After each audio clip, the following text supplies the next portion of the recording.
So, we will now continue with our notes on ancient China. And so we finished up society. We've talked about how their hierarchy is set up. We've got a very small percentage of the population at the top. The few government elites and landowners that basically control all of the wealth, all of the land, and all of the political power, and everybody else at the bottom. Please remember the mean people, because that's one of the things that is truly unique to China. In many other societies, entertainers, performers, musicians, artists will be more highly valued. And then hopefully the bottom down here is fairly self-explanatory. It's about what you'd expect in a patriarchal society. Oldest son gets all the privileges, all the wealth, all the inheritance. If there's any sort of title to pass along, he gets that too. So we're definitely good here. No questions? All right. So let's talk about governments. We're going to do that a lot this year, because pretty much every civilization, once they become a civilization, develops what? Sorry, that's a really vague, open-ended question. But we're on the government page, so would you like to take a guess at it? What do they all develop? Government. And so in China, when we talk about government, what style of government do we have to talk about? Dynasties. A system of government where power is passed from a single absolute ruler to his offspring, generation after generation, for as long as they're able to keep power. And so there's three that we're going to talk about. The Shang, which was the first one in our song, is really the River Valley dynasty. So it's the early version of Chinese government. And it doesn't become terribly sophisticated, which is why we don't spend a lot of time talking about it. We're more interested in the Zhao, the Qin, and the Han.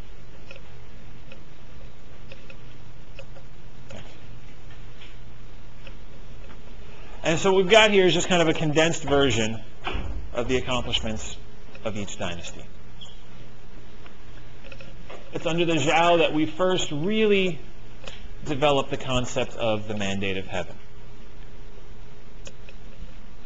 Now, lots of different societies are going to develop a system of legitimacy.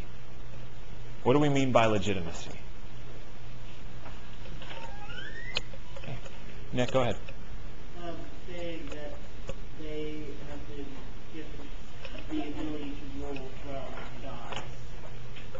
Good. The God said, "We let you rule, so we're going to show it to the X and Y." Excellent. It's justifying your power. What gives you the right to tell people what to do? And what is going to make them listen to you?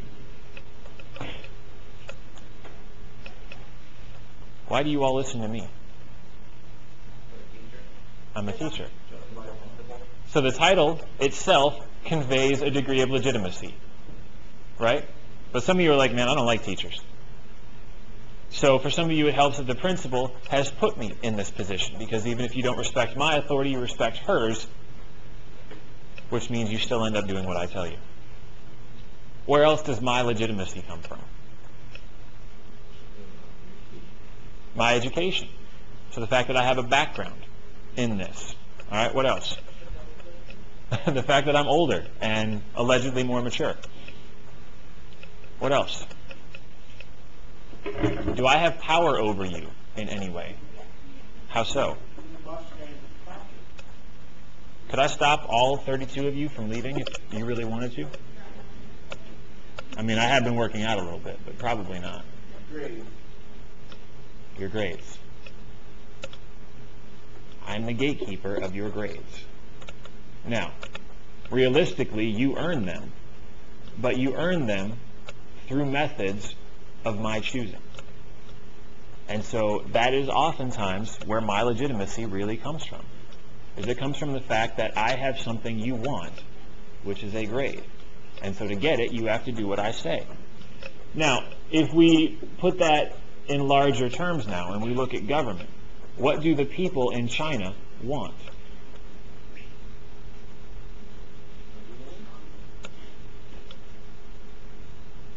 What do they want? What do they want from their ruler?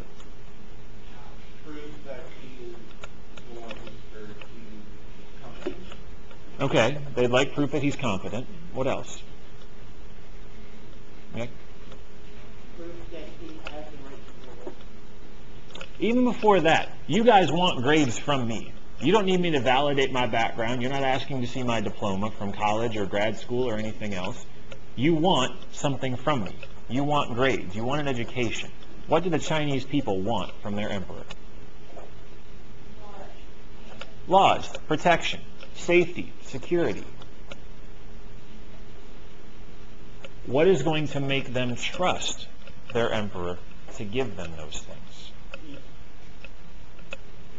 Well, having peace would obviously make that easier. Were you going to say something, James? Mandate of heaven. All right, the mandate of heaven. The mandate of heaven is what's going to convince the people that the emperor can provide peace and security and prosperity. Mandate of heaven says, look, this isn't just some Joe Schmo sitting in a big chair in the palace. This is a man chosen by the gods to rule over you.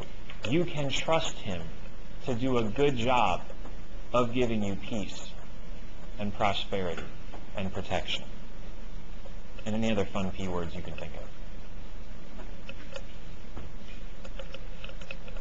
So the mandate of heaven keeps everybody on board. It's a reassurance. It's also a great tool for the emperor. Because if people start to question the emperor, what's his trump card? What? The gods want me to rule. So if you don't like my decision, guess what? You can die. There's a kid. Too bad. Clearly the gods approve of it. That's the beautiful part of this system. You can't argue with the emperor's decisions.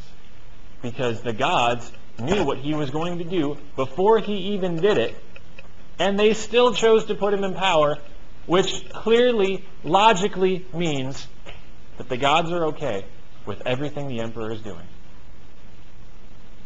And so you, as the wee little tiny peasant, have zero room to complain. If you think it's a bad idea, then clearly you're just not thinking hard enough. So the mandate of heaven unifies China under this system of belief that the emperor is all-powerful and is pretty much always correct because the gods put him there. Now, there is an addendum to the mandate of heaven. There is an exit clause. There is a way to get rid of the emperor. Do we know what it is? Yes, ma'am.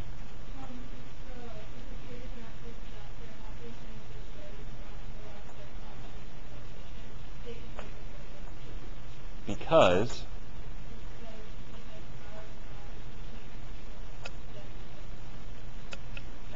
something like that would show that the gods no longer favor the emperor. The gods have used their power to demonstrate their dissatisfaction with the ruler. And so now, you as the angry peasant mob have the green light to overthrow him. Because now the gods have removed their mandate. The gods have removed their approval. So you are now free to storm the palace with your pitchforks and your torches and set the place on fire and drag him out. Until you get the new emperor.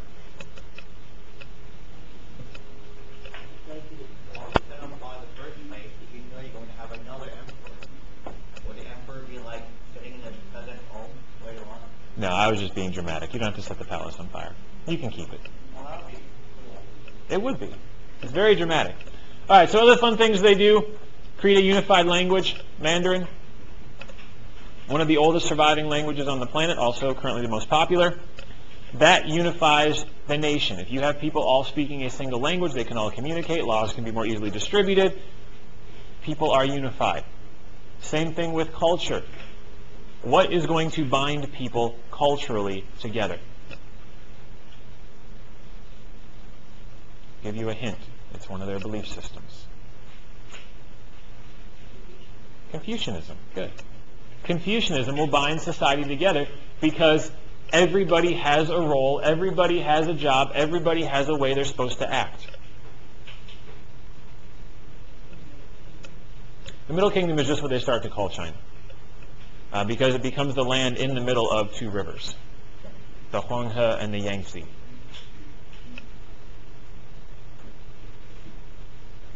So, what does this do for China as it transitions into the future? If you have a unified government, a unified language, a unified culture, what's going to happen as you progress? Smoother transitions. Even if government gets a little rocky, even if there's a natural disaster, plague, flood, locust, whatever, everything else is in place to allow the rest of society to just keep on moving, and we'll get a new emperor. We'll rebuild. No problem. We're all in this together. And so that's why you see this smooth transition from one dynasty to the next. You have 800 years of the Zhao dynasty. Short period of turmoil, boom, new dynasty. Now, the Qin dynasty kind of bends the rules of dynasty because it's only one guy. Shi Huangdi is the first person to actually use the title emperor. Yes, sir.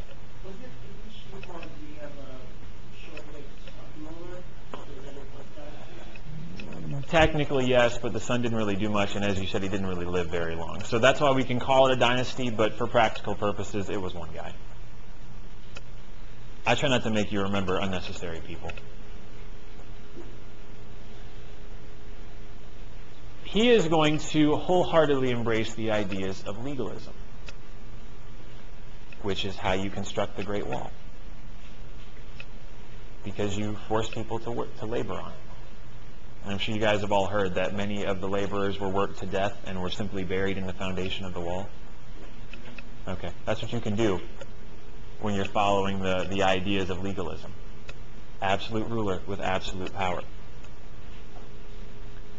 To make his government more effective, to make sure that his power could be exercised as quickly as possible, he also creates a strong central bureaucracy. You are going to hear the word bureaucracy over and over and over and over and over and over and over this year. What is a bureaucracy?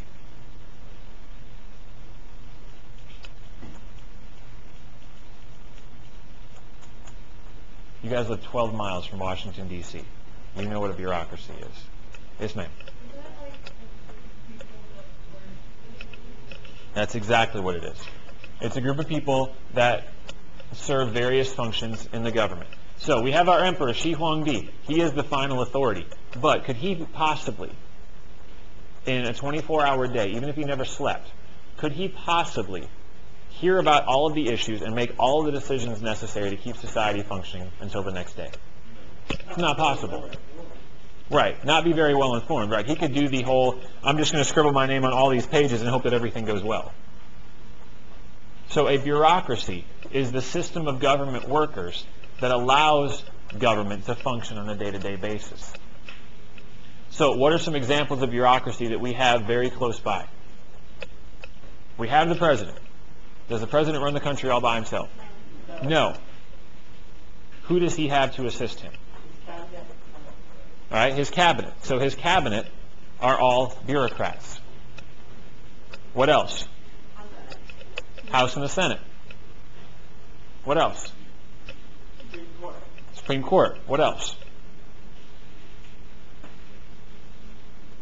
How does his cabinet of advisors get their information? From all the federal departments. State Department, Department of Defense, Department of Energy, Department of Transportation, Department of Education. All of those entities are focused on only one narrow aspect of American society, but they are very well informed in that one aspect, and they feed that information up the chain of command so that the leader can make the most informed decision possible. That is a bureaucracy. Hundreds or thousands of government workers that all take care of small parts of the government so that the leader can function with an overall view. Many, many societies will adopt this kind of system. You have a question? Okay. All right, and then we get to the Han Dynasty, which is going to get us out of the BCE period and into the, what does CE stand for? Common Era. Very good. And again, you're going to see a continued embrace of Confucianism, especially since Shi Huangdi was so much in favor of legalism. We're going to kind of re-emphasize Confucian beliefs down here and get away from some of that harsh dictatorial power that Shi Huangdi was famous for. I think in your Chapter 2 packet, there's a really great article about Shi Huangdi that I hope you'll take time to read. Just kind of a list of his accomplishments, both good and bad. Might help you get to know him. Yes?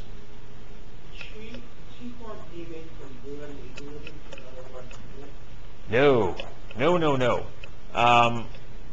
If nothing else, I think he just set the precedent that this is potentially an acceptable way to rule. And you'll see this many times throughout history in many places, that sometimes it can help. well, yeah. I mean, sometimes it does help to just have one ruler. If you think about it, one of the big complaints with our government right now is it takes so long to get anything accomplished. But if one wants to do well, that's fine. Exactly. But if you have a good single ruler, you can just make all the decisions on the fly. Let's go do that, go do that, go do that, go. Okay, and stuff gets done. That's always been the downside of democracy, is first we got to debate, we got to discuss, and we got to debate again, and then we got to vote, and then we got to revote because somebody changed their mind. So in the end, we get everybody's input, and we're all happy with the decision, by and large, but it's 6 months later. That's how Shi Huangdi builds a Great Wall. He says, you, and you, go build that wall till you die. Okay. Last thing that happens during the Han Dynasty you need to begin to be aware of is the civil service exam. Who can tell me what that is?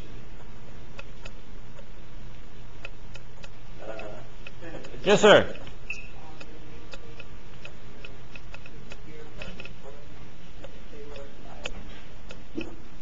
Good. It's a test to become a bureaucrat. Now, oftentimes it would be children of bureaucrats that would be taking it. But sometimes peasants, lower class people, were allowed to take it as well. And if you scored high enough, what do you get to become? A bureaucrat. Usually, yes. It's high enough to deter most non-upper class people from taking it.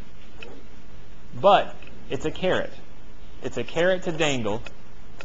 It's a reward to hang in front of the lower class people and say, look, if you try really hard, if you save all your pennies, and your kid is really smart, we're talking really smart, they could take this test, become a government employee, and make so much more money and have such a better life. And wouldn't that just be wonderful? Look, you don't have to be a peasant forever. Yeah, you really do, because you're never going to pass. Oh, I'm just kidding. You'll pass. I promise. So the civil service exam does two things. The first one is it tests the incoming bureaucrats to hopefully make sure that they're competent. It tests them to make sure they know how to do the job of a government worker. Well, it makes some money for them too. Not a ton. But the second thing it does is it offers hope to the lower class that you can improve your status. Does it happen often? No. Is it possible? Yeah. Do most people win the lottery? No. But if you win the lottery, will that completely change your life? Yeah. That's a civil service exam. Yes, sir. Excellent. What are the types of questions on the civil service exam? It's all about the teachings of Confucius.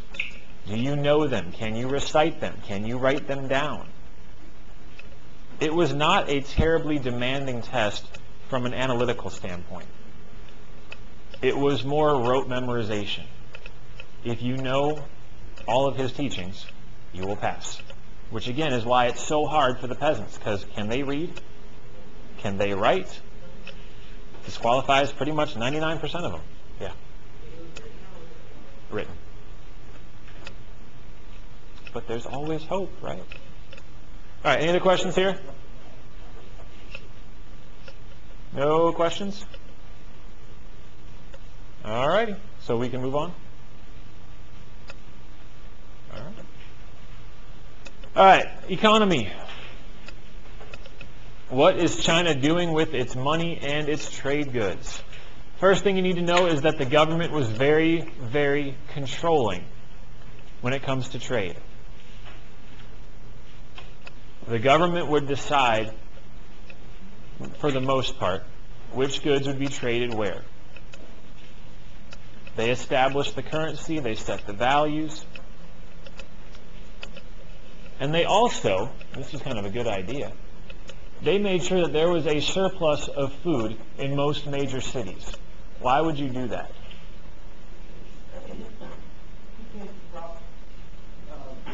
Take one crop crash, they have basically a backup or reserve to keep the values the same and keep the people fed. Good. And I'm glad you covered both points, because this isn't just about preventing starvation. This is also about preventing inflation. If there is a crop shortage, if there is a drought, if there is a flood, and crops become scarce, what happens to the price of food in the market? It goes up. Do peasants have a lot of money? If prices go up on food, what happens to peasants? And what do peasants do prior to starving to death? Riot. They riot, because nobody wants to starve to death. You saw Hunger Games, right? Don't start talking about it. Just nod your head. Yes, you saw it. Okay. All right, so these food surpluses, A, prevent starvation, but B, they also prevent civil unrest. Because if crop prices start to go up and food gets too expensive, what can the government do? How do you bring the price back down? You get more food. If there's more of something, it costs less. If something becomes scarce, it becomes more valuable. Now, for the most part, other than food, most trade in China is focused on luxury goods. Who gets luxury goods? Rich people, the upper class. So, trade was primarily for the elites. That's how they get their jade. It's how they get their fancy wood, and their silk, and their leather. It's how they get all their nice clothes, and their gold, and their silver, and their jewels. That was the majority of the trade that was going on.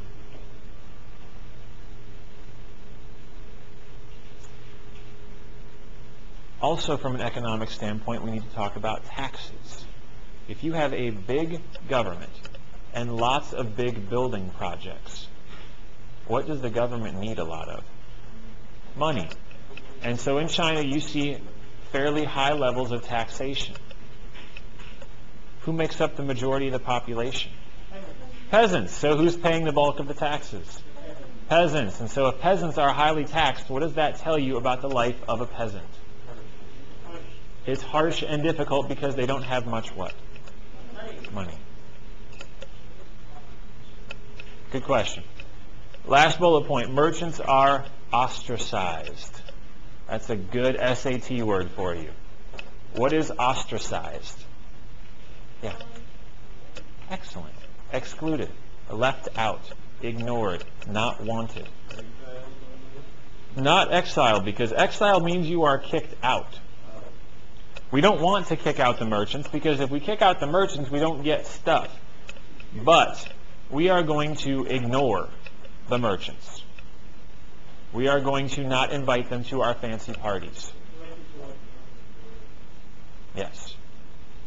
The merchants become basically the hired help. They're the servants that you largely ignore, but you need them to do their job. Yes, sir.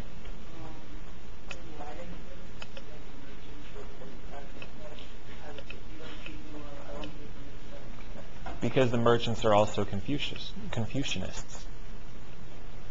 And Confucianism teaches that you need to know your place in society. And so if you're a merchant, you just need to accept the fact that you are not very high up. You are needed, you are valued, but you are not elite. Exactly. Right. It's like, I'm a teacher. I like to think I'm providing a somewhat valuable service. You know what you were, like, you knew what they were getting themselves. Exactly. I'm never going to be a millionaire. I'm never going to have the fancy yacht or the mansion on the, Pacific coast. But, like you said, I knew what I was getting myself into. I know I provide a valuable service. I'm here on the social hierarchy, and that's okay. Yeah.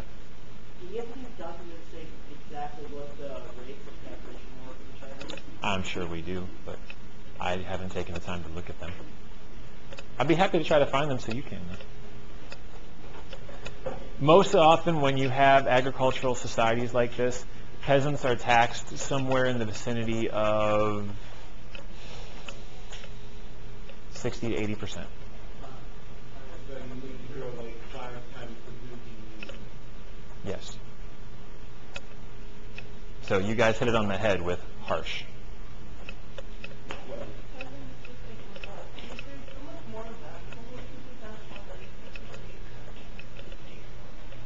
It's an excellent question, and basically the answer is logistics. If we revolt, If all your peasants were in one place, sure, no problem. You'd win hands down. But they're not. Your peasants are spread throughout China. And- what would we do once we revolt? People who know what to do. Right, are all dead. And so you would probably just put in a small group of peasants because, like we just talked about, decisions get made faster when fewer people are in charge. So you just put in a new group of peasants. Those peasants would quickly start to take advantage of their new position. They would become wealthy and powerful, and everybody else would go right back to what they had before. Plus, when it comes to revolting, you need to be willing to sacrifice that which is most dear to you. And for peasants, the only thing dear to them is their life. And so when the idea of rebellion comes up, and you know that it's a small group of peasants against an admittedly smaller group of well-trained and well-armed soldiers, those don't sound like good individual odds for you. Yes, will the group win? Probably. Will you win? Odds don't look so good. And so that's oftentimes why peasants just stay where they are, because it's not worth the individual risk. Yes, your life sucks, but wouldn't it be worse if you were dead? You have to get people to that point where they'd say, you know what, I don't care if I die, I'm willing to fight. You have to get them to that point to get a rebellion. And that's why you don't see rebellions that often. Any other questions? Those are all really good questions. I'm so glad you guys are talking. All right, I think this is the last slide. Pretty sure. And again, you don't need to write all of this down. In fact, it's probably better if you don't. But you should have a general idea of what the Chinese accomplished during this early period in history. They developed an accurate calendar. I don't know if you know this, but calendars are actually measured in decimals. And they developed a calendar that was within a few tenths of the calendar that we use today, with all the modern technology that we've been able to use to measure how long our trip around the sun actually is. Their astronomy skills were good enough that they were able to calculate the movements of the planets, which I don't know if you've tried, but it's really hard to see with the naked eye. Which meant they not only had to build the tools to do it, but they then had to have the mathematical ability to figure out where they went. Came up with a way to measure the severity of earthquakes. Were surprisingly good with medical techniques. Obviously, one of their great architectural achievements was the construction of the Great Wall. But there were also many other smaller, but just as important inventions that they came up with as well, like paper, which actually allows for writing to become more widespread and cheaper. Because prior to that, your other options were things like papyrus, which is a whole lot more expensive, or parchment. Which is leather or cotton. Mm-hmm. Good. And anybody know the last word there? Dhows. Dhows are basic sailing ships, which means you can now also do what? travel, trade, and explore.